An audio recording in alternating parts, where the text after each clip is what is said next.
दोस्तों, तो आज हम बात करेंगे सदी के सबसे महान वैज्ञानिक अल्बर्ट आइंस्टीन के बारे में कि कैसे उनका दिमाग मरने के बाद हुआ चोरी। तो उससे पहले हम थोड़ा अल्बर्ट आइंस्टीन के बारे में जान लेते हैं। तो वैज्ञानिक अल्बर्ट आइंस्टीन जब पैदा हुए तो उनका सिर सामान्य बच्चों की तुलना में बड़ा था, जिसके कारण डॉक्टर परेशान हो गए थे।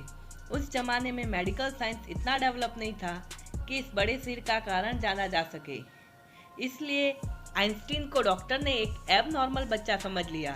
लेकिन आइंस्टीन के मरने के बाद पता चला कि उनका सिर इंसानों की प्रजाति में एक अजूबा सिर था।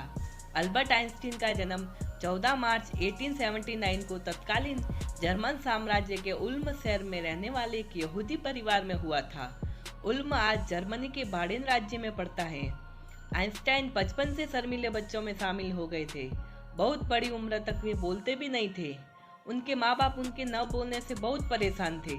4 साल की उम्र में उन्होंने पहली बार बोलना सीखा था, लेकिन तब भी बहुत साफ नहीं बोलते थे। उन्होंने 9 साल की उम्र से बोलना शुरू किया था। आइंस्टीन बचपन से ही भाषाएं छोड़कर हर विषय में, विशेषकर विज्ञान में बहुत तेज थे। विज्ञान की किताबें पढ़ कर स्कूली दिनों में ही आइंस्टीन सामान्य विज्ञान के अच्छे खासे ज्ञाता बन गए थे। जर्मनी के अलावा वे उसके पड़ोसी देशों जैसे स्विट्जरलैंड और ऑस्ट्रिया में भी वहां के नागरिक बनकर रहे। 1914 से 1932 तक बर्लिन में रहने के दौरान हिटलर की यहूदियों के प्रति घृणा को समय रहते भांपकर अल्बर्ट आइंस्टीन अमेरिका चले गए। वहीं 18 अप्रैल 1955 के दिन उन्होंने प्रिस्टन के एक अस्पताल में अंतिम सांस ली। आइंस्टीन को जिस चीज ने अमर बना दिया था वह था उनका सापेक्षता का सिद्धांत। उन्होंने गति के स्वरूप का अध्ययन किया और कहा कि गति एक सापेक्ष अवस्था है। आइंस्टीन के मरने के बाद उनके परिवार की सहमति के बिना पैथोलॉजिस्ट डॉक्टर थॉमस स्टोल्ट्ज हार्वे ने उनका दिमाग उनकी खोपड़ी से अलग निकाल लिया और हॉस्पिटल के लाख मनाने के बावजूद इसे नहीं लौटाया।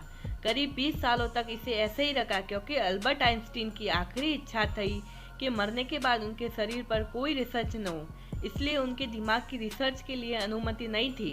लेकिन 20 सालों बाद आइंस्टीन के बेटे हैंस अल्बर्ट की अनुमति के बाद उन्होंने उस पर अध्ययन करना शुरू किया। सबसे पहले उन्होंने अल्बर्ट आइंस्टीन के दिमाग का वजन चेक किया।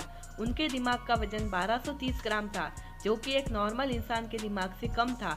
एक नॉर्मल इंसान के दिमाग का वजन 1370 ग्राम के लगभग होता है।